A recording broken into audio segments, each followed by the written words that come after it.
Hello and welcome to True Guidance Tarot. I'm Adriana Teodoro-Dier. I'm a spiritual medium and intuitive reader.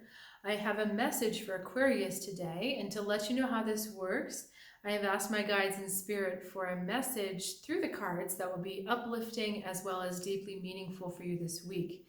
I asked for uplifting because it's been kind of a tough week, and there's really interesting stuff in your reading. But before I get to that, let me just say that if you're new to this channel, welcome. Really excited that you're here, and I strongly encourage you to subscribe to this channel to help you benefit from staying in contact with this high vibration information every week. Really helps us to stay in contact with the other side. And if you're returning, so glad you're here. I really love sharing this journey and sharing this information with you, and I feel so honored and privileged to be able to do this. So let's go ahead and get started with your reading. It's very interesting. And I saw this with the Sagittarius reading. So for those of you that have Sagittarius in your chart, you might want to check out that Sagittarius reading. It's very similar. There might be some messages kind of both ways. So the universe is giving you Ten of Cups energy. Funny energy, because a lot of us are not feeling this Ten of Cups energy right now. This is the energy of wholeness, of contentment, of bliss. It's kind of like the universe is saying to you, everything is completely okay. It doesn't seem like this on the inside, but the harmonic flow, that's a strange turn of phrase. But it's like the flow is in harmony with where it needs to be. And it's just trying to calm us down a little bit, I feel. Like this is a very peaceful card, and it shows wholeness and contentedness. So the thing is, though, you feel separated from that feeling. You don't feel necessarily whole and content, and you don't feel like everything is in harmony, is in order. You also don't necessarily feel like things are flowing. We've got the Page of Swords for the way that you're responding to this energy. So there's a lot of mental response to this. Even though the situation is actually much better, there's a heightened mental response.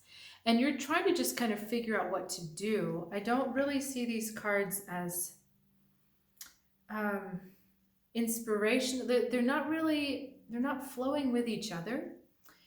So let me just kind of show you. See, they seem like they're in two different places. It's almost like there's a disconnect between you and this feeling that the universe is trying to give you. And so you're up in your mind trying to sort this out. And the universe is like, you might have this feeling that things are actually okay, but the mental energy is too strong that you're not really accepting that.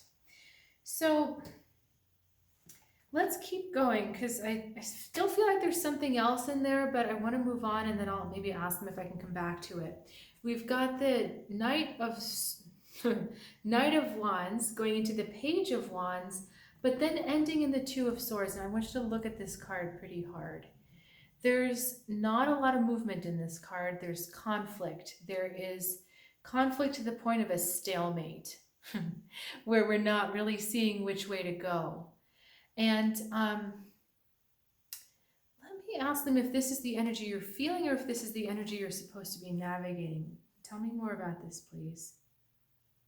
Okay, this is what you're allowing. So it's kind of like your soul and your higher self and the universe want you on a different track than where you're wanting to take yourself because of what's happening in the outside circumstance. I was kind of wondering why you were diluting your energy. It's like you're calming down your own passion, your own fire, and I'm like, why? So let me back up, because I feel like I'm jumping ahead. This Knight of Wands wants to go into action. He is passionate action that can't wait to do things. Like he wants to jump in and take care of things. And I'm getting the word like savior, like he wants to save the day. He wants to be the hero. Now he flows into the Page of Wands. So he's trying to get you to even communicate about this, communicate this urge to move and this urge to do something and this passion that you're feeling.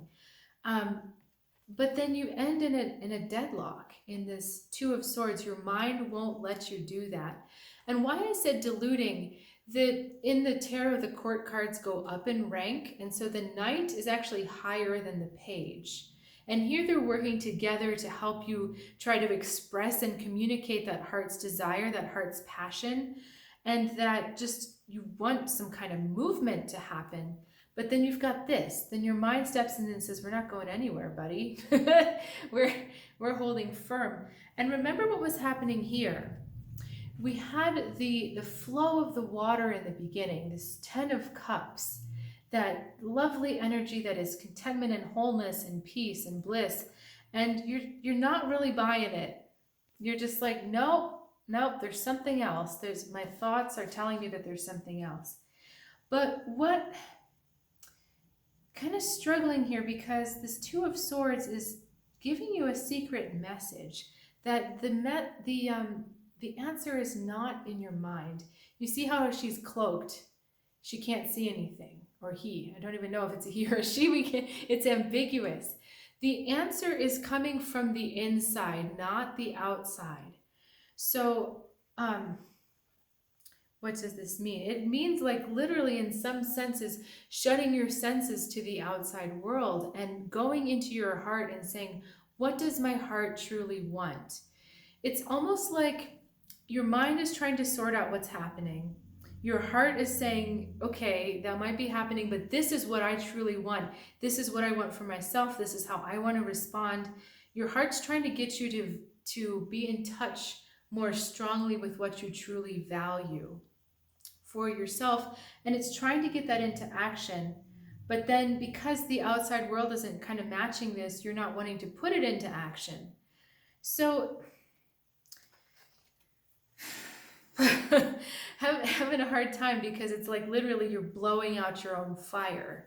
These wands here are fire signs, fire cards, fire, action. And this Two of Swords just says, nope, we're not doing it. It's like the wind comes through and completely blows out all the candles.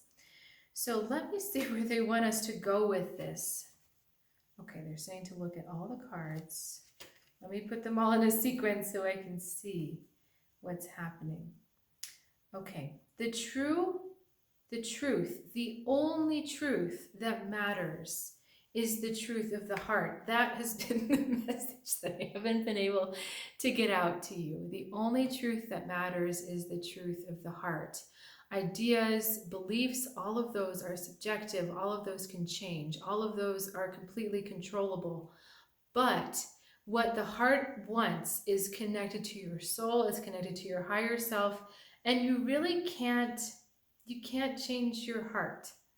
Like, yeah, I know you can have a change of heart, but deep inside, in that true essential part of you, in that true, deep, raw essence of you, Aquarius, there is a truth in there that can't be moved. And it's not a truth that has anything to do with the outside world.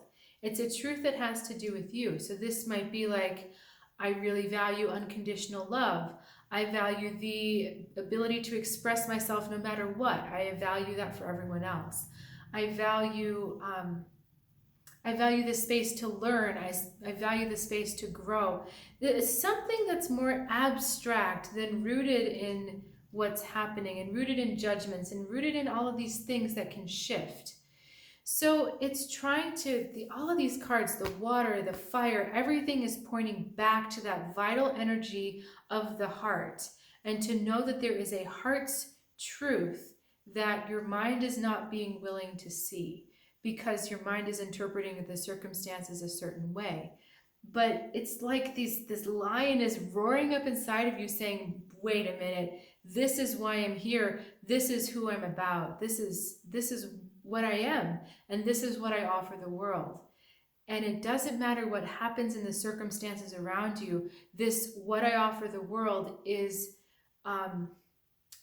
uncorruptible, it's pure, it's unchanging.